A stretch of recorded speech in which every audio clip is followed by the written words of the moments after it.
Bueno, les voy a empezar a grabar ya las ayudantías.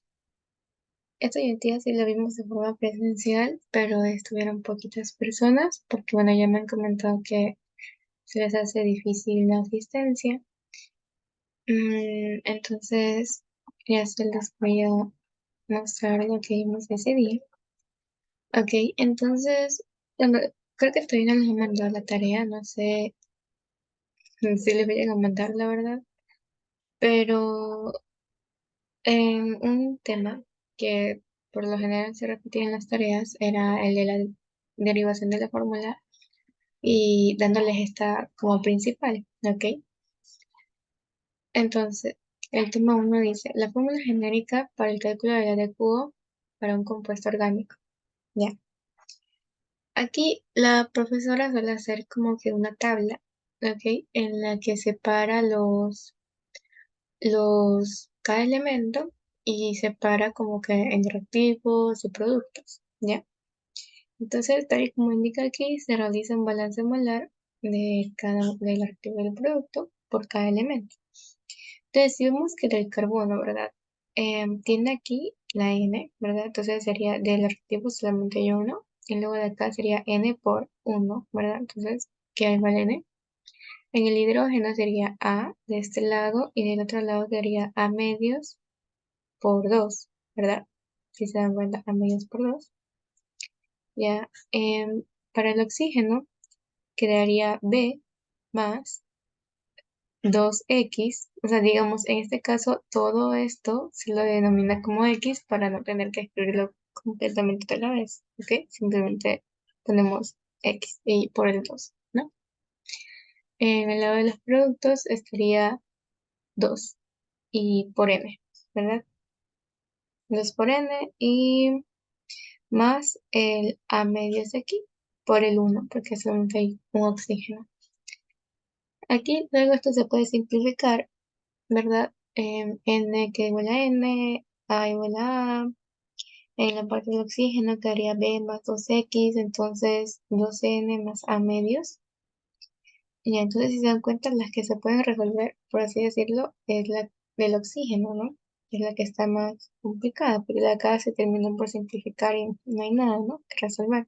Entonces, y además acá está la X, que es lo que queremos. Entonces, si luego despejan, o sea, igualan eso, ¿no? En vez de la flecha le ponen el igual y luego despejan la X, van despejando, les va a quedar esto.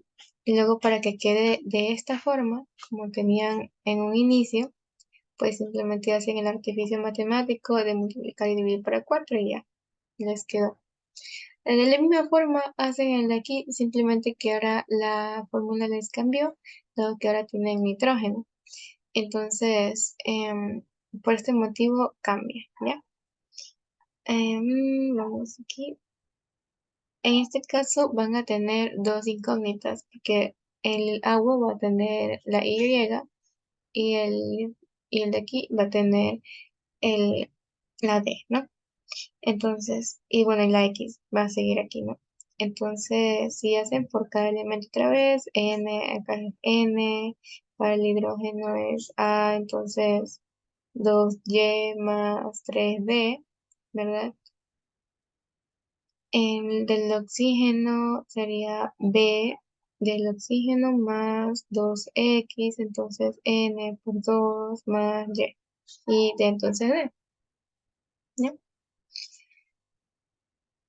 Entonces, bueno, en sí,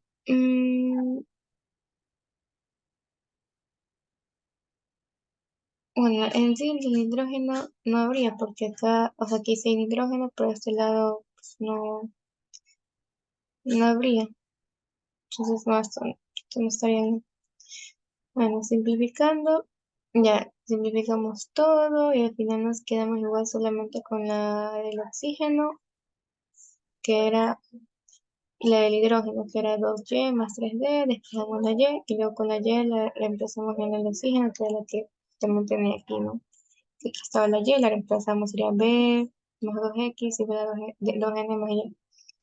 Y la reemplazamos, nos queda esa expresión y luego también hacemos lo mismo, multiplicamos y dividimos por 4 Pero déjenme, que parece que hay mucha bulla. Ya, creo que ya no se escucha tanto. Y entonces ahí les queda la expresión. Ahora, para poner en práctica, ¿verdad? Las ecuaciones. Sería, por ejemplo, una planta de tratamiento de aguas residuales recibe agua que contiene 100 miligramos por litro de glucosa. ¿Cuál será la concentración de DQO en el afluente?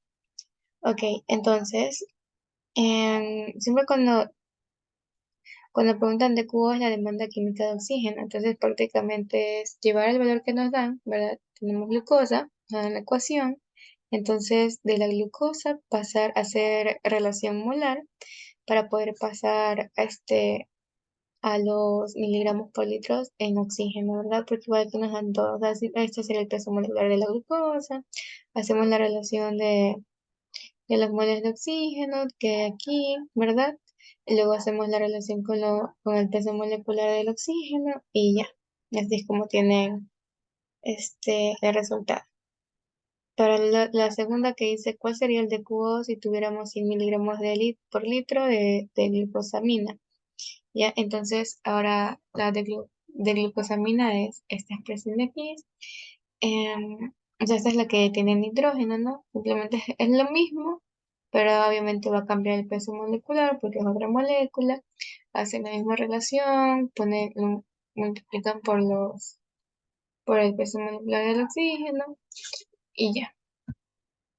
Entonces, claro, y como es 16 por 2, 32. Bueno, y listo, les quedaría en esa expresión. Y ustedes saben que, bueno, que igual es lo mismo que poner mol sobre litro que miligramos sobre milimol. Entonces, por eso que igual lo hacemos de una para que ya te dé el resultado en las unidades que te piden, ¿no? Ya. Con respecto al segundo tema, que te dice, la fórmula genérica para calcular la reacción entre DQO y TOP es, ya, te dan este valor. Aquí es algo similar, simplemente que, por ejemplo, nosotros conocemos como tal que los números de oxidación del hidrógeno, por ejemplo, va a ser siempre más uno. O sea, ustedes saben que por química básica que hay elementos que tienen el número de la valencia fijos y otros que tienen valencia variable. Y entonces, si se dan cuenta aquí, ¿verdad? Como no nos dan nada, entonces uno lo quiere como que intentar sacarlo, ¿no? Entonces, queremos saber el estado de oxidación del carbono, porque este es de valencia variable, ¿verdad? Si no me equivoco, creo que el carbono podría ser 2 y 4, ¿ok? Bueno, la cosa es que es variable, o sea, son varios. El hidrógeno siempre va a ser más uno, el oxígeno es menos 2 y el nitrógeno es menos 3, ¿ya? Entonces,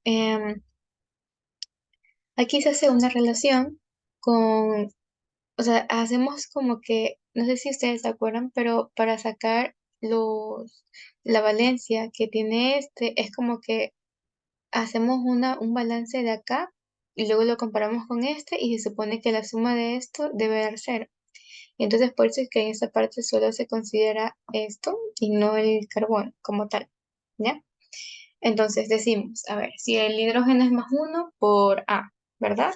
Que el oxígeno va a ser menos 2 por B, porque recuerden que no nos están dando la cantidad aquí, sino que nos dan como que estas letras, menos 3 D. Y ahí esto es igual a menos 4. Ya. O sea, este, ya, ajá. Y ahí esto vamos que sea igual a menos 4 considerando como que si es como si el carbono fuera entonces más 4 ya, porque menos 3 menos 2 menos 6 menos 5 bueno, menos 3 y menos 2 menos 5 y más uno menos 4. Y entonces es como que sí o sí, este de aquí debería ser, si la suma de estos ya es menos 4 o sea, considerando de que A, B y D sea uno, ya. Si esto sale menos 4 entonces el otro lado para que se simplifique con este valor debería ser más 4. Y entonces, así es como luego se hace lo que les dije, pero de forma así. O sea, para que esto se simplifique, o sea, esto es igual a esto, pero con el signo negativo, ¿no? Ya. Y bueno, entonces es lo mismo expresar esto que lo que está aquí, ¿no? Pero ahora con el signo cambiado por el signo que estaba aquí. Y luego si queremos despejarla al carbono y saber, para despejar solamente el carbono, lo pasamos para acá y es el N. Entonces, en sí, el estado de oxidación del carbono va a ser este, ¿ok? 2B más 3D menos A sobre N. Y así lo mismo, entonces, pasamos con, o sea, entonces, ya lo volvemos a colocar, ¿verdad? Ahora ya con todo. O sea, ya ¿cómo se llama? Con esto aquí, ¿no? Entonces, el carbón, el CN sería 4N, ¿verdad? Más A menos 2B menos 3D, ¿ya? Entonces es como que los estados de oxidación según la molécula, ¿ya? El número requerido de oxígeno, tomando en cuenta que puede receptar los 4 electrones, ¿verdad? De la parte de los reactivos, vamos a la ecuación de aquí, ¿verdad? Entonces ahora vamos a tomar en cuenta de que el oxígeno puede receptar esos 4 electrones, ¿ya? Si puede hacer eso, entonces es por eso que lo podremos multiplicar por 1/4, ¿verdad? Para que quede, espera, mm, y bueno, entonces es por eso que como es el oxígeno, si se encuentra de su frontera, la valencia menos 2 por 2 es -4. ¿Verdad? Entonces sería 1/4 de esto. ¿Y por qué se pone como tal esto de aquí? Es como si fuera el valor de X. ¿Se acuerdan que esto viene de la reacción anterior? Porque si se dan cuenta en sí, la fórmula de aquí es simplemente la de QO que ya se encontró anteriormente sobre la TOC ahorita. Ya, entonces, la de QO de antes, si se dan cuenta era esto, ¿no? Que estaba al lado del oxígeno, ¿verdad? Que era XO2, entonces por eso. Entonces como que sí reemplazó la X, o sea, sabemos que igual eso va a ser ese valor. Entonces simplemente esa explicación fue como que igual cómo se relacionaba eso con lo que se encontró con el de ahorita. ¿Ya? Mm, bueno, eso. Mm, mm, mm. Entonces lo mismo se hace pero de los productos se lo hace lo mismo, pero pues, con los productos de ahora, hace el mismo análisis que hicimos aquí, para sacar el número de estado de oxidación. Ya, mm, ya, entonces simplemente vamos reemplazando lo que encontramos, ¿verdad? La X, que es lo que ya sabíamos que ya hemos encontrado antes, que era el O2, el NCO2, más un mes de la -3 de H2O, que es todo lo que se va a encontrar después, más el del HN. Ya determinamos el de Q mediante una relación básica entre una cantidad de oxígeno y el carbono y hacemos una relación de moles y de masa. ¿Ya? Mm, entonces, el de masa sería, si los moles son N, entonces, ¿cuál sería la masa? Ustedes saben que el peso molecular de carbono es 12, entonces sería 12 por N. ¿Ya? Entonces, lo mismo acá, es como que ponen cuál sería la masa del oxígeno, que saben que es como O2, 32, por el número de moles, que ya lo sabemos cuál eran, ¿verdad? Porque lo habíamos determinado antes, entonces tenemos todo ese valor de 32. Ya, entonces se multiplican los moles por el peso molecular de compuesto de interés, carbono y oxígeno, ¿verdad? Y entonces al final la de Q, que estaba en miligramos de COD sobre miligramos de la molécula de aquí, entonces quedaría de esta forma, en el numerador y en el denominador, ¿ok?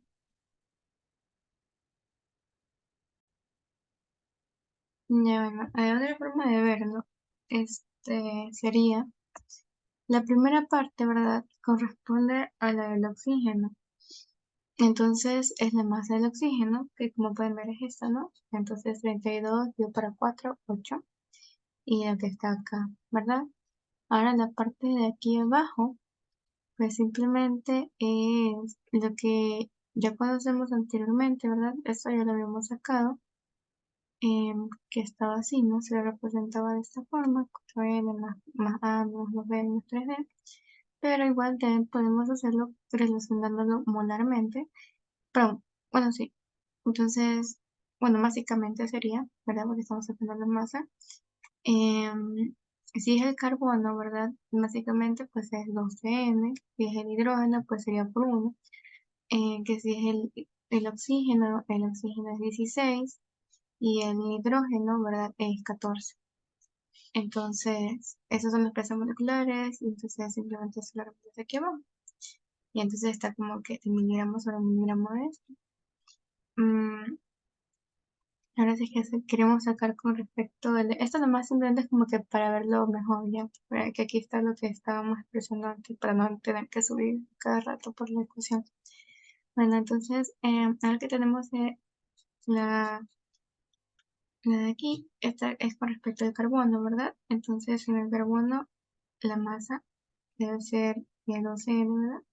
Sobre el que ya encontramos anteriormente, entonces sería así.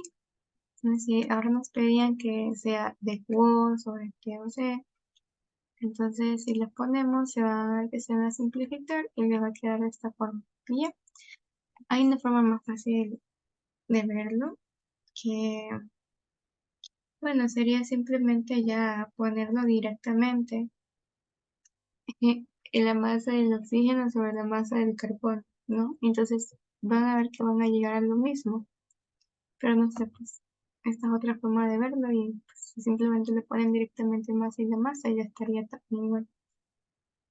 Ujú. Bueno, esa sería la forma de determinar las ecuaciones. Ya. Em, para calcular la relación, ahora para los siguientes compuestos y determinar cuál de ellos genera mayor impacto en la descarga del agua. Entonces, es lo mismo que vimos anteriormente. N es el número de carbonos, A el número de hidrógenos, B el número de oxígenos y D el número de nitrógenos. Tenemos la expresión que ya vimos de dónde salía, pero igual es como que no creo que les vayan a tomar de dónde sale. Aparece que les ponen algún ejercicio de ley va a ser como que con la ecuación directa, como tal que sale aquí, ¿ya?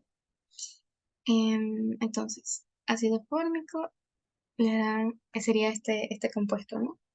Si es este compuesto, entonces reemplazamos simplemente N, el número de carbonos, en este caso es 1, más el número de hidrógenos, que en este caso son 2, menos 2 por B, que es el número de oxígenos, en este caso es 2, menos 3 por D, que D es el número de nitrógenos, en este caso no hay nitrógenos, entonces es 0, 12 por N, en el que N es un número de carbono, y ya. Y ahí te da el valor. Y así sucesivamente con los demás. O sea, la verdad es que es lo mismo, simplemente es un poco tedioso, por así decirlo. Tienen que tener cuidado en no confundir las variables, pero ahí es lo mismo. Miren, si se dan cuenta el N, ¿verdad? 6 más la A, que es el nuevo hidrógeno, son 6 hidrógenos, menos 2 por C, porque no hay oxígeno, tampoco hay nitrógeno, y acá se va a repetir carbono. Entonces, lo mismo, ¿verdad? Y ya. Así, así conocemos. O sea, creo que este sí es bastante entendible. Bueno, la respuesta de que genera mayor impacto en la descarga de agua es el metano, dado que tiene el mayor valor, que es 5,33 en relación con los demás. O sea, si comparan los demás, pues no tienen un valor menor, ¿ok? Entonces, es esto. Nada. El tema 3 es acerca de la medición de los sólidos. Se obtuvieron los siguientes resultados en la medición de sólidos de una muestra de agua residual de 1 litro. Calcular la concentración de todos los tipos de sólidos presentes en la muestra de agua. Ya, entonces a ustedes solamente les van a dar las premisas. O sea, después de la evaporación a 103 grados centígrados se obtuvo un peso de 720 miligramos, que de la evaporación y el horno a 550 grados centígrados se obtuvo un peso de 350 miligramos. de la filtración y después de la evaporación a 103 grados centígrados se obtuvo un peso de 220 miligramos y que de la filtración y después de la evaporación y el horno se obtuvo un peso de 55 miligramos. Y entonces cada uno de estos, o sea, esto no le van a dar, obviamente no van a, o sea, ustedes tienen que determinar que el valor que les dan aquí, ¿a qué se refiere? O sea, ¿a qué tipo de sólido se refiere este valor que les están dando? Bueno, ¿y cómo pueden hacer eso? Pues simplemente con, para este no, más abajito, con esto, ¿verdad? Con el diagrama. Este diagrama, déjame ver de qué libro lo saqué. Ya, entonces, em, aquí les encontré la imagen que les decía, es en el libro de Melcap Neri, pero antes les quería comentar algo que mientras buscaba esa imagen, me había olvidado de comentarles, por si queda alguna duda, y lo tenía anotado. Ya, que era que, o sea, a ver, en sí, ustedes saben que la de cubo es la demanda química de oxígeno, por eso es que esa siempre se pone en términos de oxígeno, ¿no? Ya, pero es la cantidad de oxígeno que se tiene, o sea, la que está totalmente disponible para que se oxide la materia orgánica como tal, ¿ya? En cambio, la CO2 era la que tomaba como referencia el carbono, ¿ya? Porque era el carbono orgánico total, en cambio, o sea, es diferencia. O sea, en este caso se toma en cuenta el carbono y en el otro caso se toma en cuenta el oxígeno, ¿ya? Entonces, el TOC o CO2, dependiendo si es en inglés o en español, indica la cantidad de carbono presente en las sustancias orgánicas o la cantidad de CO2 liberado, ¿ya?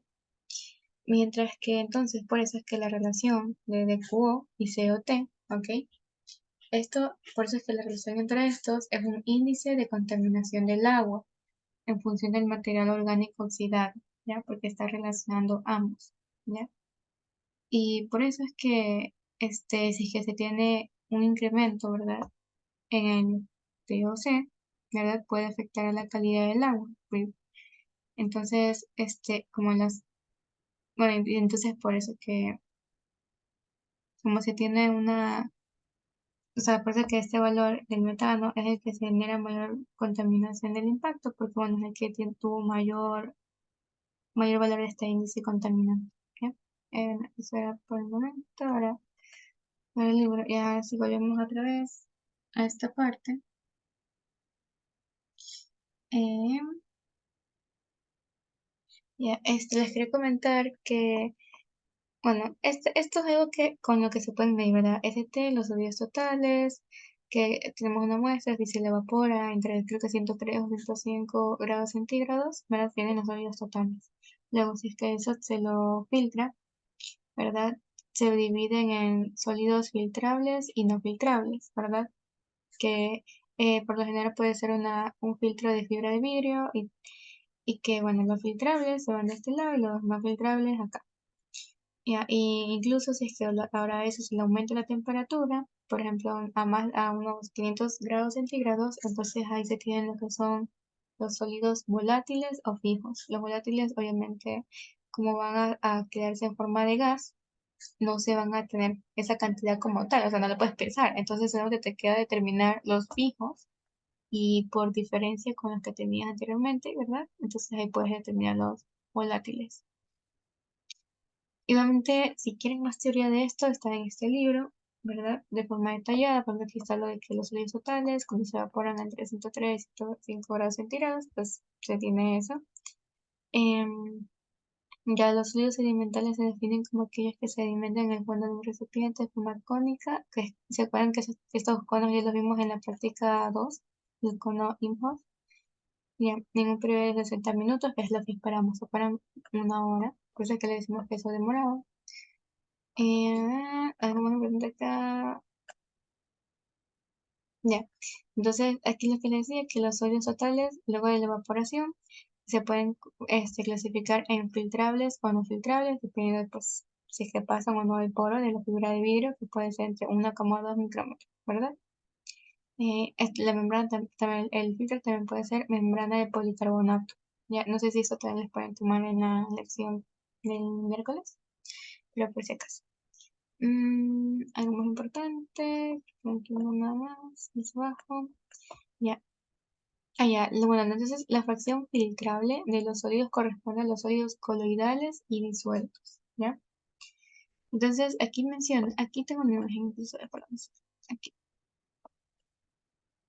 aquí tengo una imagen, ya, por ejemplo, las la fracción filtrable, o sea, la fracción no filtrable es en los sólidos suspendidos. Es algo como que una masita muy grande que no logró pasar.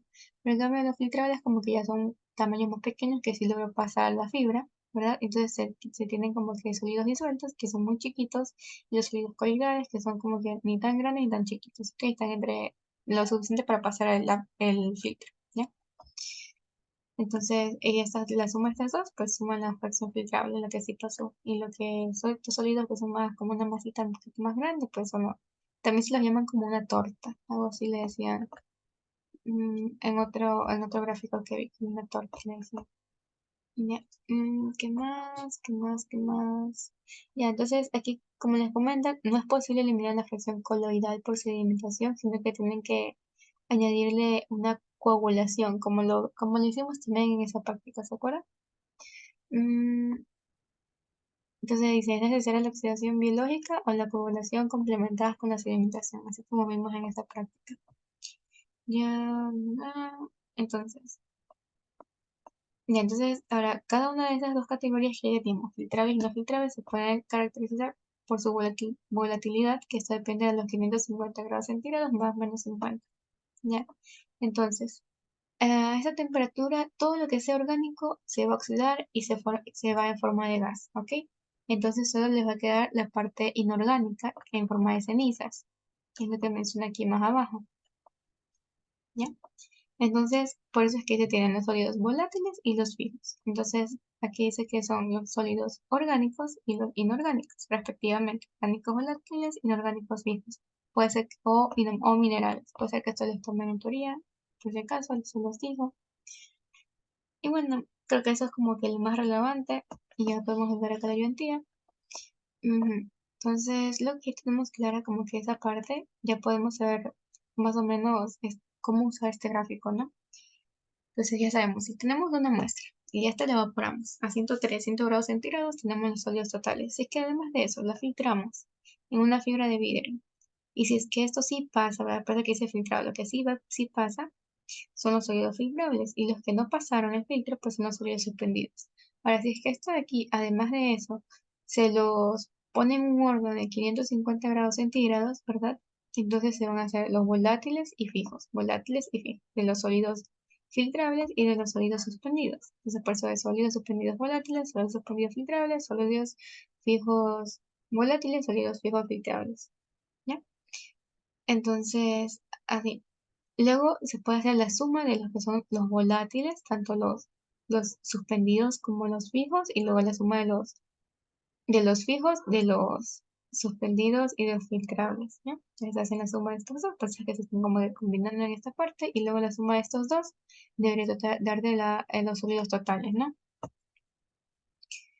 Entonces, con respecto a eso, es como que toda la teoría que les acabo de decir ahorita, que la suma de, por ejemplo, de estos dos te da esto, que la suma de esto más este te da esto, la suma de esto más este te da este, lo pueden ver en estas fórmulas de aquí, como que ya resumido, sólidos totales igual a sólidos suspendidos más sólidos filtrables, o la suma de los sólidos volátiles más los sólidos fijos, ¿verdad? Que puede ser, por ejemplo, esto más esto te da esto, o esto más esto te da esto, ¿ya? Entonces, ajá. Los sólidos fijos también se los pueden sacar por diferencia, sólidos totales menos los sólidos suspendidos, ¿verdad? Los sólidos suspendidos volátiles, sólidos suspendidos menos los sólidos suspendidos fijos, ¿verdad? Entonces, es lo mismo que está aquí, que si tienes este total, le restas este, pues te da este. O lo mismo, si tienes este total, le restas este, pues te da este. O sea, y lo mismo de este lado, ¿no? Tienes este total, le restas este, te da este, tienes este total, le restas este, te da este. Mm, mm. Sólidos fijos volátiles, bueno, lo mismo, ajá, era lo mismo, solamente que en el más abajo, ¿no? O sea, es lo mismo, sólidos fijos menos sólidos fijos filtrables. ¿Qué más? ¿Qué más? ¿Qué más? Mm, Bueno, y los sólidos volátiles totales, que es la suma, puede ser la suma de los dos, ¿no? Y los sólidos suspendidos volátiles y los sólidos fijos volátiles. No, a ver, sólidos volátiles totales. Ah, sí. Ajá, los volátiles de tanto de los suspendidos como de los filtrables. O sea, de los que no se filtraron como de los que se filtraron. La suma de ambos volátiles, pues está el volátil total, ¿no? Ya. Entonces, a ver, igual esto creo que mejor se entiende con un ejercicio. Me parece que me haya confundido el escribir. Entonces, ¿qué más? Bueno, aquí, que nos quedamos. Digamos que les dan esto. De la evaporación de 103 grados centígrados se obtuvo un peso tal. Ustedes se acuerdan que cuando se da una evaporación entre 103 y 105 grados centígrados es porque les están dando el sodio total. Está bien. Luego dice de la evaporación y el horno a 550 grados centígrados. Ya, entonces, se están dando cuenta que primero les dan una evaporación y luego le dan un horno, ¿no? Entonces, dejamos el grafiquito de evaporación y horno. Bueno, entonces, evaporación y horno. Ya, entonces, aquí a ustedes les tocaría, deberían como que analizar.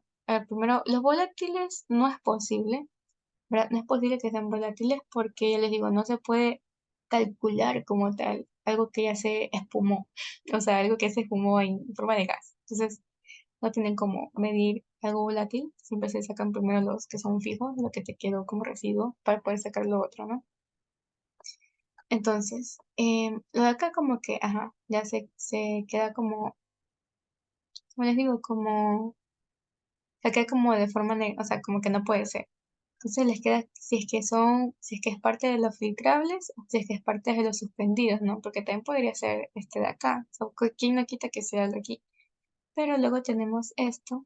Ay, perdón. Esto. En el que te dice que el 67% debe ser filtrable y el 33% son suspendidos, ¿ya? O sea, es más común que se filtren, o sea, que el de lo que te queda el total es más común, hay una mayor cantidad que se va a filtrar que de los que se van a quedar suspendidos, ¿ya? Por lo que, si nosotros sabemos, si nosotros sabemos que el valor es desde 720, ¿verdad? Ya sabemos que con la primera premisa sabemos que es 720. Luego, el segundo valor dice que es 350. Ya, entonces, ya, lo ponemos en esta parte. Son los sólidos filtrables totales. Ya, y me van a decir, ¿y por qué no lo pongo de acá? O sea, es porque, digamos, esto lo pueden dejar así como que inconcluso ya. Lo dejamos pendiente, que puede ser o los filtrables o los suspendidos, ya. Pero luego cuando ven la de acá, dice, de la filtración y después de la evaporación a 103 grados centígrados, se obtuvo un peso de 220 miligramos. Aquí le están dando que se hizo una filtración y luego se evaporó, ¿verdad? Entonces, ya sabemos que pueden ser los suspendidos o los filtrables. En este caso, ¿por qué decimos que son los suspendidos? Es porque si se dan cuenta son 220 y sabemos que estos son 720 y sabemos que por lo general debe ser en mayor cantidad los filtrables, ¿verdad? Si tú restas 720 menos 220, te das cuenta que esta de aquí, la proporción es menor. Entonces, como es una proporción menor con respecto a los sólidos totales, entonces de seguro deben ser los sólidos suspendidos, ¿ya? Y eso lo pueden ver con esta tablita, con este gráfico de aquí, ¿verdad? Los filtrables es más común que los suspendidos, como este tiene menor cantidad, entonces es más probable que sea este, suspendidos, ¿verdad? Entonces, porque por ejemplo, si hacen 720 menos 220 les queda 500. Entonces es seguro que los sólidos filtrables el valor sea 500 y no sea el de 220, ¿ya? Ahora, ya, entonces ya tenemos este y este seguros. Ahora acá dice, de la filtración y después de la evaporación y el horno se obtuvo un peso de 55 miligramos. Entonces aquí, se lo filtró, se lo evaporó y se puso en horno. Entonces, si ya se hicieron esas tres cosas, si se evaporó, se filtró y se puso al horno, entonces seguro que está en una de las últimas etapas, ¿verdad? Y se pone también, entonces, en este caso se ponen los sólidos suspendidos filtrables, ¿verdad? Lo que sí, entonces por eso que aquí sólidos suspendidos filtrables son 55. Ya porque, a ver, aquí déjame ver la triple acá.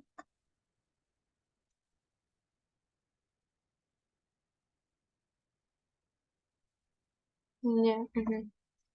Entonces primero tiene que pasar el filtro, tiene que pasar la evaporación, tiene que pasar la mufla, ¿verdad? Entonces ahí recién se supone que te están dando ese valor. Entonces en sí tú te quedarías pendiente en que, a ver, si ese valor sería el de los sólidos suspendidos fijos o el de los sólidos filtrables fijos, ¿verdad? O sea, te queda la duda de si es este o este, el sabor volátil de ley no es. Y entonces si es este o este, porque ya pasó el filtro, la evaporación y el horno. Entonces, volvemos acá. Ya, ya. Entonces, como les he comentado, los volátiles no pueden ser porque no es algo que se pueda medir como tal, sino que siempre se saca por diferencia. Entonces, el valor que te dan es el de los sólidos suspendidos fijos. O sea, sí o sí debe ser el valor del fil. ¿Ya? Ahora, ahora nos queda la incógnita de si, ¿cuál era la acá? La de 350. Ya, esperen. Ya, bueno, entonces en sí, a ver, si es que ustedes les queda la duda, creo que nos quedamos con la duda de este y este, ¿verdad? Ya, entonces empezamos con este. Bueno, mejor empezamos con este. Los sólidos filtrables totales, que le dicen que son 350. Ya, ¿cómo saben que son estos? Por descarte prácticamente, porque si ya te dan este valor, te dan que este de aquí es esto, ¿verdad? O sea, ya les expliqué por qué. Entonces, si ustedes restan 720 y 920, les queda 500. Si ya saben que esos son 500 y estos valores deben ser menor, pero o sea, mucho menor que los de acá, ¿verdad? Entonces, es muy probable que el 350 sean los sólidos fijos totales, o sea, que va a ser de la suma de estos dos, ¿verdad? Entonces, es por eso que el sólido fijo total va a ser aquí, en esta posición. Ahora, ¿por qué los sólidos suspendidos fijos van a ser 55 y no van a ser los sólidos fijos filtrables, ¿verdad? Porque no el valor de 55 va a ser acá. Ustedes podrían empezar a analizar que, por ejemplo, si ustedes saben a qué se refiere con sólidos suspendidos y sólidos filtrables, ¿verdad? Los sólidos filtrables significa que la mayor cantidad de sólidos como tal, no van, o sea, perdón, sí, van a estar en esta parte. O sea, la mayor cantidad de los sólidos filtrables pues van a estar acá. Y la otra cantidad que no se filtró, que no logró filtrarse, pues va a estar acá. A ver, espérense. No, al revés. La cantidad que no se filtró va a estar acá. Entonces la cantidad que sí se filtró va a estar acá, ¿verdad? Entonces, en este caso, los sólidos fijos filtrables van a estar en una mayor proporción que acá, ¿verdad? ¿Por qué? Porque si se dan cuenta, acá es lo que no quedó, o sea, casi no va a quedar residuo, si se dan cuenta, porque son los suspendidos, o sea, son los que después el filtro, pues, como que, ajá, que, o sea, lo que no logró pasar, porque vemos la imagen de acá, mejor. Ya, entonces aquí está. O sea, se supone que en ese filtro la mayor cantidad va a estar de fracción filtrada y va a estar aquí, en sólidos coloidales y en sólidos disueltos, pero que la fracción que no va a pasar van a ser los sólidos suspendidos. Entonces, por eso, en los sólidos suspendidos va a haber menor cantidad de los sólidos suspendidos fijos, ¿ya? Porque se supone que eso es lo que no pasó. Pero en cambio acá, en los sólidos filtrables, o sea, cuando uno vaya a pesar, va a ser como que lo que más pasó, o sea, la mayor cantidad de materia que pasó, ¿ya? Entonces ahí por lo general va a ser más. Y bueno, y lo volátil ya saben que es lo que, bueno, lo que no se va a contabilizar como tal, sino que esto se va a sacar por diferencia. Entonces por eso esto como que no, a menos que les digan ahí como que se midió el gas o algo así, ¿ya? O que se midió lo volatilizado, entonces ahí ya bueno, ya saben que es lo acá.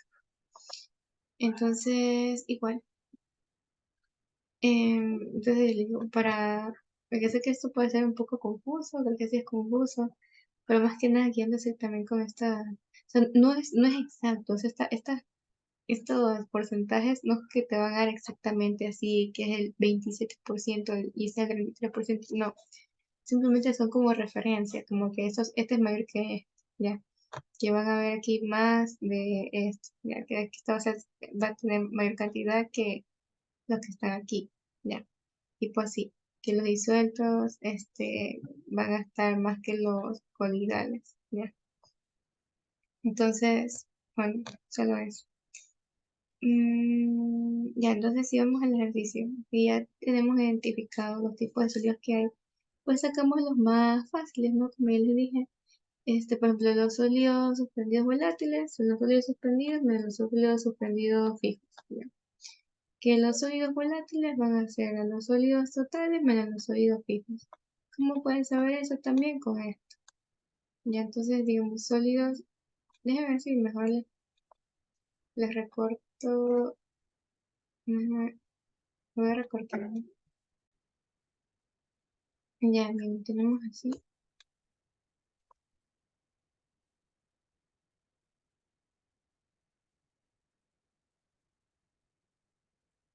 ya, entonces, mm, ahí serían los sólidos suspendidos volátiles, ¿verdad? Entonces aquí está, serían los sólidos suspendidos, que están aquí, menos los sólidos suspendidos fijos, ¿verdad? Es decir, restas este menos este, te da esto, ¿ok? Ahora los sólidos volátiles, ¿verdad? Entonces se refiere a los sólidos volátiles totales, ¿no? Serían los sólidos totales menos los sólidos fijos totales, ¿ya? Entonces ahí te da los 370. ¿Ya? A ver, sería entonces, empecemos el cálculo, sería 720, 720 menos 350, ¿verdad? Porque es como verlo al revés, de este lado. Entonces, si el ST, los sólidos totales eran 720 menos los 350, te van a dar los 370, que son los sólidos volátiles, ¿ya? Entonces, aquí también están los sólidos totales. Sí, le resta el otro y pues te da este de acá, porque se supone que si sumas estos dos, pues te dan también esto. O sea, la pueden ver de ambas formas, ¿no? Y entonces, si les piden en el ejercicio la fracción orgánica de los sólidos totales, suspendidos y filtrables, tendrían que hacerlo pues todo con respecto a los sólidos totales, ¿no?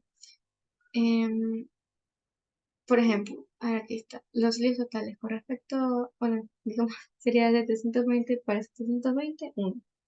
Que los sólidos suspendidos, ¿verdad? Que sería 220 para 720, ¿verdad? A lo mejor si los hago, a poner poquito que les tenía aquí. Ya, entonces, ¿verdad?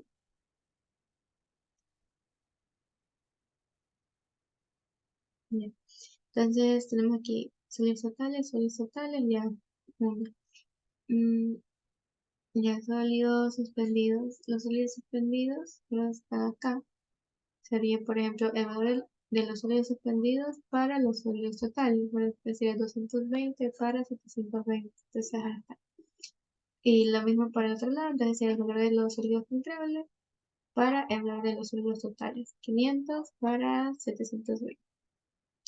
Para esto, si es que quieren verlo mejor, sería bueno que hagan como que un diagrama de esto, pero ya con todos los valores que obtuvieron. Como que que este vale 500, y que este cuánto vale, así con lo que hicieron la resta aquí, ¿no? Entonces como que para tener todos los valores y creo que así se vería más fácil. Ahorita lo estoy pensando. Bueno, em, ahora acá los sólidos suspendidos volátiles, ¿verdad? Que sería entonces, ya no sería para el de 720, porque el de 720 es el de los sólidos totales, ¿verdad? Es como que, ¿cuánto hay de esto en esto? Como que esta ya es otra etapa, por así decirlo. ¿Cuántos sólidos volátiles hay en los sólidos suspendidos? Entonces, los sólidos suspendidos, ¿cuánto eran? 220, por eso es que ahora se hace la relación así. Luego, de los sólidos suspendidos fijos, de los sólidos suspendidos fijos, ¿cuántos son con respecto a los sólidos suspendidos? Pues los pones con respecto a ese valor. Ahora para los sólidos fijos volátiles, pues los hace con respecto a los sólidos filtrables, que eran 500, ¿verdad? Entonces, y del mismo modo, con este valor aquí, sólidos fijos filtrables, con respecto a los 500 valores. Ahora, para esta parte de acá, los sólidos volátiles totales y para los sólidos filtrables totales, si se dan cuenta, no pueden hacer como esta de aquí que era en una relación con respecto a la anterior, porque si se dan cuenta es como que está dividido en dos partes, entonces mejor lo hacen con respecto al sólido total que está acá. Entonces, del sólido total, ¿cuánto corresponde a los sólidos volátiles totales? Pues ponen 370, y de los sólidos totales, pues lo mismo con los sólidos filtrables. Entonces ponen el valor de los sólidos filtrables sobre los sólidos totales, y ya. Entonces así es como hacen esa parte de la fracción orgánica. Como anexo le puse las ecuaciones. Creo que aquí me equivoqué. Si se dan cuenta, déjenme ponerle el número. Ya, creo que aquí me confundí. Porque si está sólidos, fijos, filtrables, ¿verdad? Sería esta. Serían los sólidos fijos totales menos los sólidos fijos volátiles. O sea, aquí en vez de la F sería V. O sea, sería la resta, ¿no? De este. Ah, no, perdón, sería la resta de sólidos fijos. Perdón, estoy acá. Los sólidos fijos filtrables. Sería la resta del sólido fijo. O, o bueno, o sea, perdón, sería la resta del sólido fijo menos la resta del sólido fijo volátil.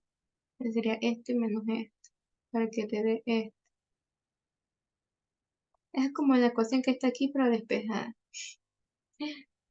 Ajá.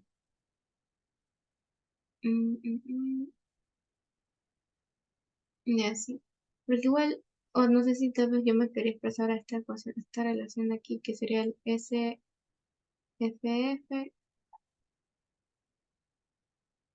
ajá, por decir, sería el SFT menos el SFF, pues saldría el SSF, o sea, el sólido suspendido fijo, si se dan cuenta. Creo que me refería a este entonces, a este tipo de ecuación. Ujú. Pero bueno, igual en todo caso hasta aquí no me confundí. O sea, se repite la misma variable. Las otras sí también. Ahí me las estuve revisando. Las de las sí. Ujú. Bueno, ya. Bueno, estaremos en esto y expliqué esto. Ya. Hasta aquí podría decirse que acabó la ayudantía de la ayudantía 2, pero dado que estos temas que vienen a continuación, la profesora me dijo que les enseñe, pero que no los iba a evaluar. Así que si quieren, ya pueden cortar aquí el video y no ven esta parte, pero no, para ahorrarles tiempo, ¿ya? Entonces solamente si es que quieren más conocimiento o algo así, ¿ya?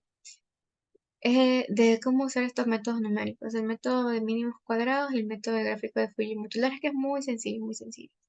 Ya, entonces el tema 4, determinar la DB última y la K por el método de los mínimos cuadrados y por el método gráfico de Fujimoto, datos de las columnas B, C y D.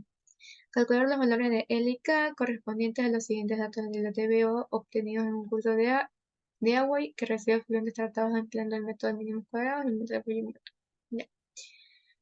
Entonces, para el primer método de mínimos cuadrados, estas son las ecuaciones que vamos a usar. Ya. Pero ustedes me dirán, bueno, pues, ¿y dónde sale todo esto? Ok, no quiero hacerles para tiempo, por eso es que como que pausa la grabación aquí. Ya, aquí está. En esta parte del libro, del mismo libro que les pasé, en español, del Mercados and Edit, aquí está. Aquí te describe un poco de ambos métodos, empieza con el método de mínimos cuadrados y aquí explica de dónde derivan esas ecuaciones, ¿verdad? No sé si les explico un poco, pero o sea, en sí es como, o sea, van relacionando la teoría, ¿verdad? Hacen ciertas aproximaciones y luego van reemplazando simplemente como que, ya, entonces para que no se vea así, lo reemplazamos por variables. Y ya, como que A equivale a KN, B equivale a KY, A perdón, acá, y bueno, así. Y se vale es Y prima. Y hay como, ¿de dónde deriva esto? No sé si quieren que les lea todo. O sea, es que no les voy a tomar esto, ni siquiera. Entonces no les quiero hacer perder el tiempo. O sea, y ni siquiera es como que les van a tomar de dónde sale esta ecuación. Entonces, no le veo sentido, la verdad. Pero la cosa es que, ajá, sí, bueno, si alguno quiere saber, pues para leer a detalle cada una de estas cosas. Bueno, la cosa es que al final aquí están las ecuaciones que vamos a usar. Y la relación que les dije aquí, que es lo que también se va a usar, que A es igual a KL y que menos B es igual a K, ¿ya? Y aquí está reemplazado así con la A, la B, el N es el número de los datos, y Y', que ya la vamos a ver más adelante. Ay, perdón, entonces, ya ahora que ya sabemos, aquí están todas las expresiones que vamos a utilizar. Ya tenemos los datos, ¿verdad? Entonces, ahora las hacemos así. Quiero ponerles, aquí está, en Excel. Ese, o sea, esto fue en realidad un taller. Cuando yo vi esta materia con otra profesora, me tocó hacer esto como taller. Entonces, en este taller nos pedía eso, ¿no? Entonces, el valor de Y va a ser lo mismo. La misma columna de B, ¿ya? Entonces ponen 30, 55, 76, bla, bla, bla. El tiempo en días. 0, 1, 2, 3, 4, 5, 6, 7, ¿ya? Y empezamos el día 1, y se dan cuenta, ¿verdad? Este día 1.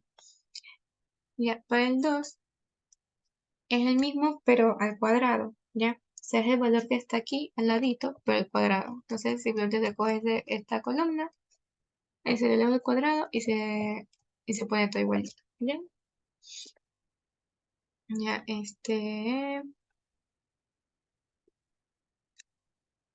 ya. Entonces, lo mismo pasa con, no, pero acá el cambio es la resta, ya la resta del número que le sigue con el número anterior sobre 2 por el delta t. El delta t se refiere a la diferencia del tiempo. Entonces sería 2 menos 1, 1. O sea, aquí va saltando de uno en uno los días, si se dan cuenta. Puede ser entonces que en otro caso les haya dado de 0, 2, 4, 6. Entonces en ese caso la diferencia es de 2. Entonces ahí no sería 2 por 1, sino 2 por 2. ¿Ya? En este caso es 1, porque va de 1 en 1. Entonces así van bajando, bajando. Ya, entonces, luego de que ya tienen estos datos, y aquí es simplemente la multiplicación. Multiplicación del número normal con este número acá. Y ya. Luego que tienen eso, simplemente lo suman. Suman todo, suman todo. Y entonces ya tienen esos datos. Luego reemplazan con la fórmula. Ahora sí vamos al documento otra vez. Pues, ya, aquí.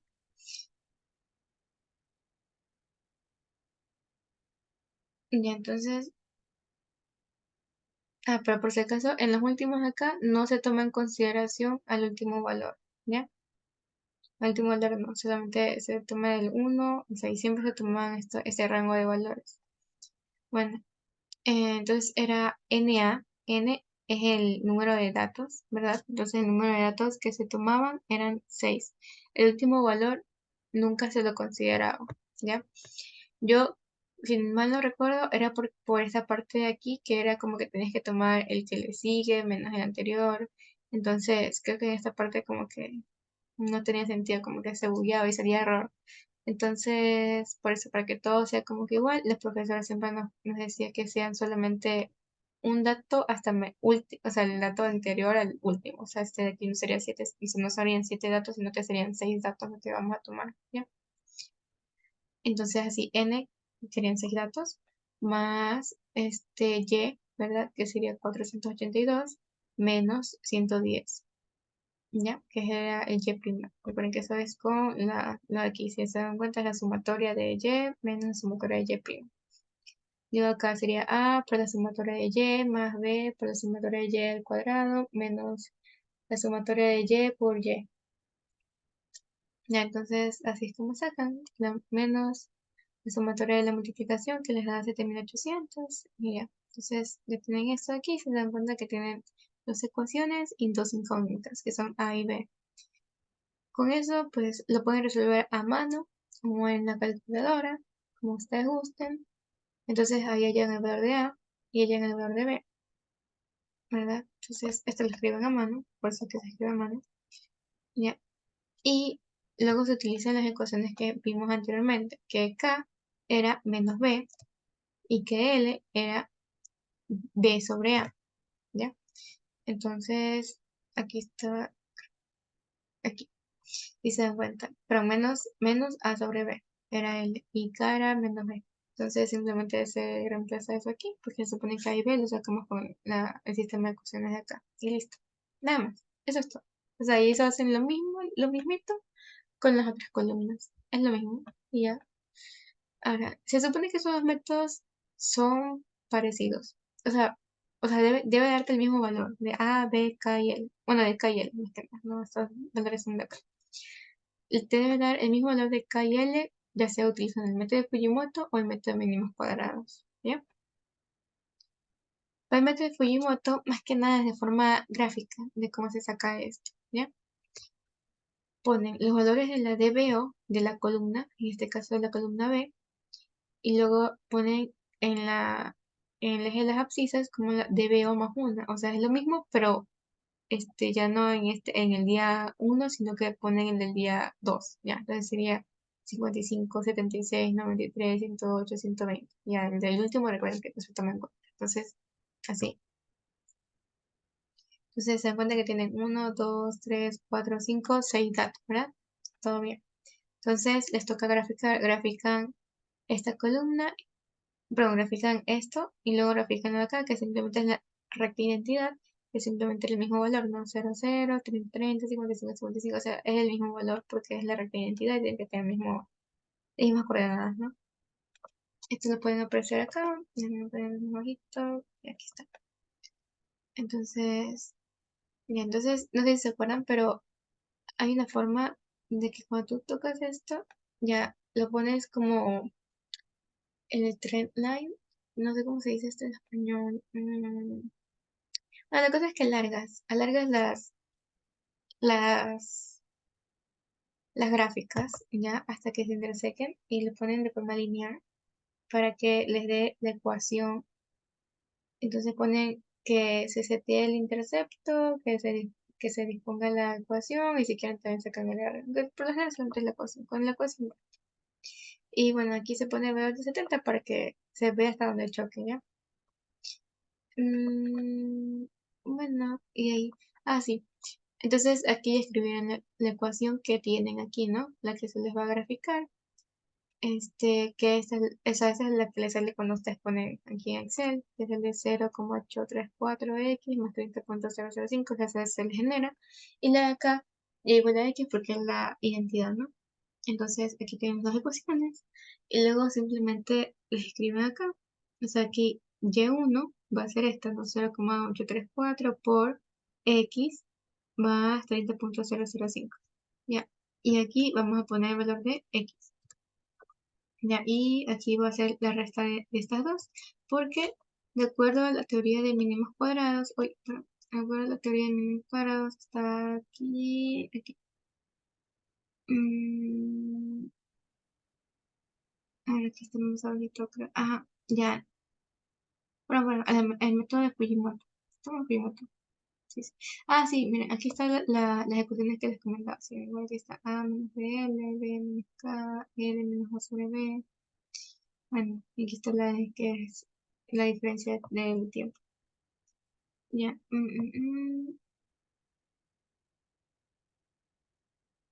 Ahora, no creo que les mostré eso. Mm, mm. Bueno, la cosa es que, si se dan cuenta, quieren buscar el intersecto, ¿no? O sea, ¿dónde la intersección de las rectas? Entonces, obviamente, si tú restas este con este, te debe dar 0 porque quieren ver el punto en 0, ¿no? Entonces, se lo hace con Solver. Ya, sigamos aquí. Este sería igual alrededor de aquí. O sea, digamos, coger esto de aquí. Ya saben que es simplemente el valor. El 0.834 por el valor de aquí más 30.005, que es la ecuación de aquí. Aquí, eso simplemente es como que una forma de ver cuál es el valor de x, pero en sí lo pueden hacer directamente acá. Ya, pero es como que una forma de verlo, ya, como que y2 es igual a x, lo pueden hacer aquí mismo.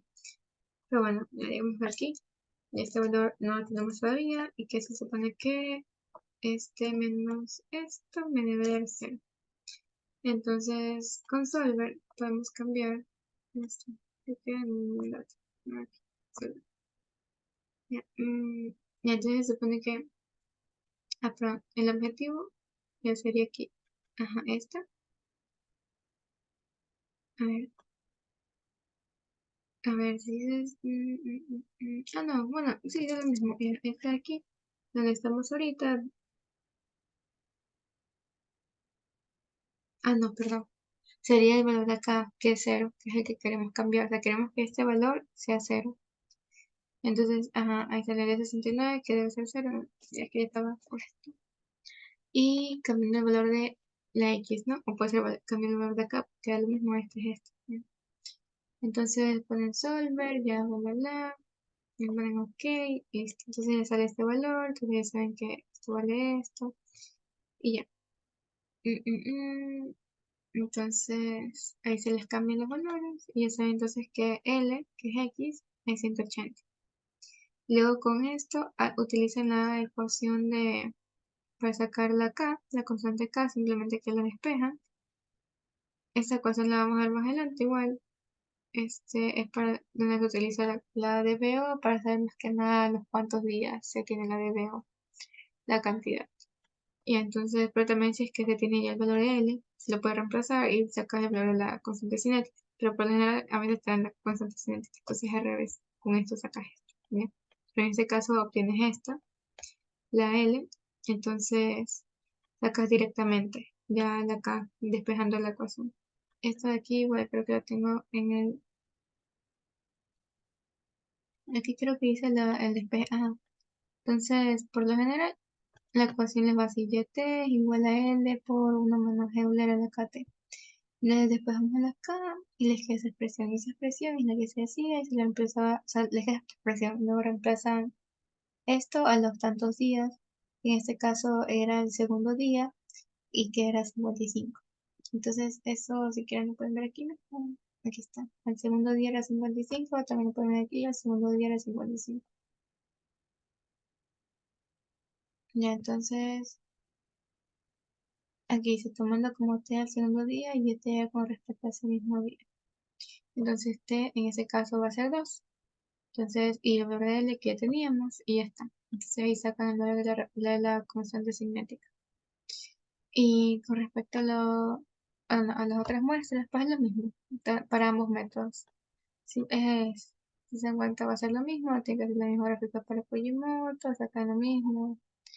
Y ya. Bueno, entonces, para el cálculo de la DBO, bueno, esta es como que una previa o algo así, porque la siguiente ayudantía se va a enfocar más que nada en esto, y esto nomás como que una previa, por así decirlo, para que tenga un poquito de base. La determinación de la DBO última, ya, entonces eso se le puede reemplazar como la LT. La LT es igual a la L por Euler a la menos KT. Ya. Entonces, por ejemplo, déjenme. No sé, a ver, la L representa la DBO, ¿ya? Pero en cierto instante de tiempo. Por eso es que es como que L de T, ¿ya? Y la ecuación que se encuentra ahí, se puede encontrar, ay, perdón, aquí no.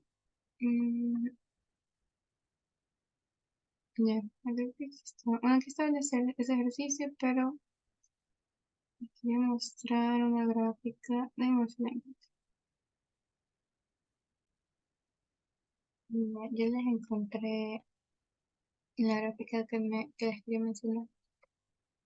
Bueno, es esta de aquí abajito, pero ya, entonces, como que para que tengan un poquito de contexto, em, la curva, no sé si se dan cuenta, pero en esta curva pueden ver que representa la DBO, la demanda bioquímica de oxígeno, que se ha eliminado en un intervalo de tiempo entre 0 y 3, porque esta parte aquí es el tiempo, ¿no?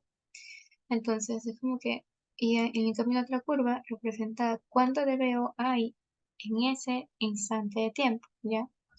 Entonces, si se dan cuenta, es como que al inicio hay obviamente mucha DBO y también al inicio no hay, o sea, no se ha eliminado nada de DBO, ¿verdad? Entonces, a medida que pasa el tiempo, pues se va eliminando la demanda bioquímica de oxígeno y a medida que pasa el tiempo, pues la DBO presente va disminuyendo, ¿no? Por eso es que, y si se dan cuenta aquí, está la L, y por eso es aquí dice, donde LT es la cantidad de la DBO de la primera fase que queda en el agua en el instante de tiempo. Ya,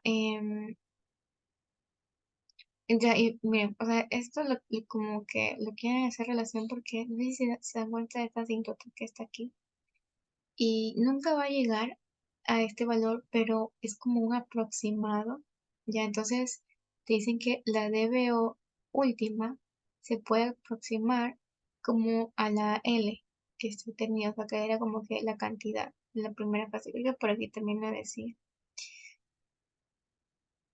Ujú.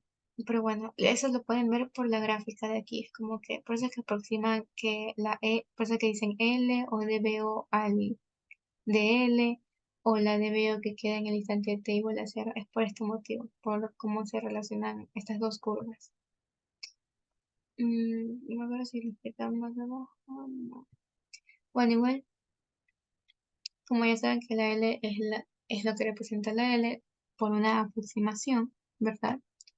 Entonces, es por eso que cuando dicen, o sea, esta es la expresión normal, ¿no? La cantidad de BO presente en el instante T es, y se utiliza la ecuación de aquí, ¿ya? Entonces, la cantidad de DBO eliminada en el instante T es, digamos, la DBO última se utilizaría menos la DBO en un instante de tiempo, pues de tiempo, de que sea en el día 5, el día 4, día 3, ¿sí? Y la DBO a los 5 días, por ejemplo, ahí se reemplaza el valor. En vez de T, ahora son 5 días. Y ya, entonces ahora esta es la Y a los 5 días, ¿ya?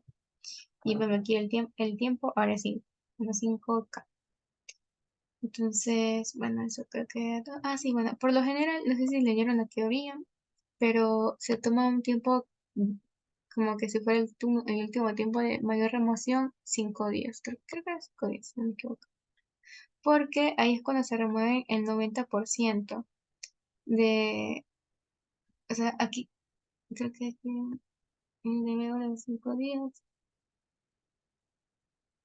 O sea, ahí decía que era porque la mayor cantidad de la DBO se eliminaba ahí a los 5 días, por lo general, ¿ya? Pero, en realidad esto demora mucho, mucho tiempo, pero está claro que las empresas no van a esperar a que se elimine todito, porque ya saben que tiempo es dinero. Entonces, por eso, bueno, me acuerdo que está en alguna parte de aquí. Tendré que volver a leer todo para acordarme dónde estaba. Pero bueno, no sé si lo que leyeron, supongo que sabrán dónde está esa parte. Por ahí decía. Ujú. Ya, ¿qué más?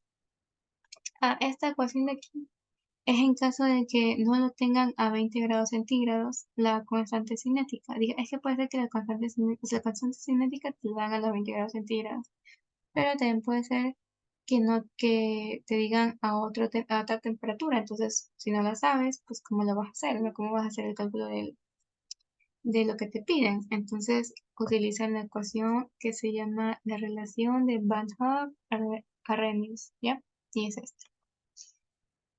Ujú. Para comprobar que los de 70 varían entre 1,056 con la temperatura se halla entre 20 y 30 grados centígrados. Ya. Y 1.235 cuando la temperatura se distingue entre 4 y 20 centígrados. O sea, aquí te están diciendo los valores de teta, ¿ya? Que cuando está entre esta temperatura vale esto y cuando, este valor es cuando está entre estos valores de temperatura, ¿ya? ¿Qué más? Vamos a ver. Entonces, ya que tenemos un poquito más de contexto, ya te lo pide, ya dice determinar la DBO de un día y la DBO última, ¿verdad? De la primera fase para una agua residual cuya DBO a los 5 días a 20 grados centígrados es de 200 miligramos. La constante de la reacción K base Euler es de 0.23 días en la menos 1. Ya, entonces, bueno, estas simplemente son las unidades de K, ¿ya? Entonces, aquí te están dando este valor y te dicen que está a los 20 grados centígrados, entonces no tienes por qué utilizar la otra relación que les expliqué, la de Arrhenius-Van Hoff. Entonces, pero aquí te pide un día último y aquí te dan el valor de cuánto es a los 5 días que te dicen que es 200. Entonces, si ustedes saben que esta es la expresión general, ¿verdad? LT es igual a L por Euler la menos KT. Ya, entonces ustedes quieren, ya saben que a los 5 días es 200 miligramos por litro, ¿verdad? Y lo que quieren saber es cuánto es la DBO última. Entonces simplemente harían la resta entre L menos L5, ¿verdad? Que son a los 5 días, igual a, entonces aquí pueden, es simplemente sería lo mismo, pero con un diferente valor, ¿no? O sea, este sería, o sea, lo que cambiaría es el T, ¿verdad? Que es el tiempo. Entonces, pero la L, pues, seguiría lo mismo. Entonces sería, les da acá factor común aquí, que sería L por 1 menos Euler a la menos KT, ¿ya? Entonces, aquí sacaríamos y sería L por 1 menos Euler a menos K, bueno, en este caso puse primero el tiempo, que sería el tiempo de los 5 días, y menos 5 por, y la K que te daba, que era 0,23. De ahí si se dan cuenta, como era menos 5 días, y esta está sobre días, se van los días, ¿ya? Se simplifica. Bueno, entonces ahí les da el valor y ustedes ya saben que esto era 200, entonces despejan el RDL y ahí ya tienen la determinación de la DBO última, ¿ya? Luego, en este caso de acá, te dicen la determinación de la DBO de un día, ¿verdad? Entonces hacen lo mismo que harían normalmente, pero ahora en vez del tiempo 5, ahora sería el tiempo de 1, de un día. Entonces ahí sacan el valor y este valor sería a los un día, ¿ya? Entonces sería L, ¿verdad? Que es el valor que ya obtuvieron antes, que es 293 miligramos por litro, menos el L1, que es el que, perdón, menos aquí ¿cómo se dice? Se intercambiarían, o sea, en sí esto sería L1 igual a L menos Y1, porque si se dan cuenta aquí ya llamamos el valor de Y1. Ujú. O sea, aquí ya llamamos el valor de Y1. Y luego con ese valor de Y1 fue que nosotros calculamos el valor de L1 que querían, que era la determinación de la DBO a un día. Ujú. Entonces ahí es como que simplemente se intercambiaría esto, porque sería aquí 293, que es lo que hallamos antes, menos los 293 miligramos por litro, que es el que encontramos ahorita, que es el Y1. Entonces ahí sacaríamos la DBO de un día. Ya. Igual en la siguiente clase, ¿está? Al inicio, hay otros ejercicios de la DBO. Ya. Bueno, eso creo que es todo por el momento. A ver, solo antes de terminar la reunión, para como que dejar claras las cosas. Em, el valor de L va a ser la cantidad de la DBO, ¿verdad? Que ustedes tienen. en un instante determinado, ¿ya? Mm, la L como tal, en cambio, se la considera como si fuera la DBO última, ¿ya? Por eso es que eso encontramos en el primer literal, la L. O sea, la L normal siempre va a ser como que estamos determinando la L final, ya la L última, la DBO última, ¿ya? Pero cuando nosotros determinamos la Y significa que es la cantidad de la DBO eliminada en ese instante, ¿ya? Por eso es que si es que nos dicen, por ejemplo, aquí nos decían la DBO a los 5 días es esto, entonces por eso es que ese valor reemplazaba el valor de la Y, ¿ya? Y así, del mismo modo, como queríamos saber la DBO a un día, entonces eso reemplazaba el valor de Y1, ¿ya? O sea, determinábamos Y1, que es lo, sería lo que queremos, ¿ya? Pero siempre que nos pidan el valor de la DBO última, ¿verdad? Entonces ese sí va a ser el, o sea, la DBO es el, y ya. Ujú. Entonces es como que L ya es en el instante, la DBO última, pero en el instante cero, o sea, sería en el tiempo inicial. Mientras que Y en cambio es en un instante de tiempo cualquiera, o sea, es la cantidad de la DBO eliminada, pero en un instante cualquiera. Y la LT ya por ejemplo, L5, L1, ¿verdad? Entonces, en cambio, eso significa que es la cantidad de la DBO de la primera fase, pero en cualquier instante de tiempo. Y ya, eso sí sería todo.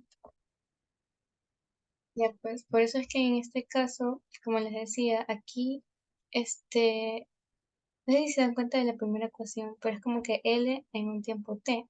Ya, por ejemplo, digamos que es L1, ¿verdad? Y se dan cuenta, esto es igual a L de la DBO última, ¿verdad? Euler a la menos kt. O sea, si se lo hace paso por paso, sería L menos L por Euler a la menos kt, porque L1 es igual a LT. Entonces, por eso es que como LT es igual a L, por esto, entonces L y L se saca factor común de L, entonces por eso se multiplica por Euler a la menos kt. Y por eso que aquí estamos hallando Y1. ¿Ya? Entonces, en esta ecuación estaría, o sea, sería así, no, Y1 es igual a L menos L1, pero en sí faltaría como que un paso más de despejar, porque Y1 es lo que ya acabamos de encontrar y L es lo que encontramos anteriormente. Entonces, aquí lo que se encuentra es L1, así como acá se determinó L. Entonces, creo que esto sí ya les quedó claro. Así explica mejor. Y bueno, me escriben cualquier cosa. Ya esto se termina la ayudantía 2.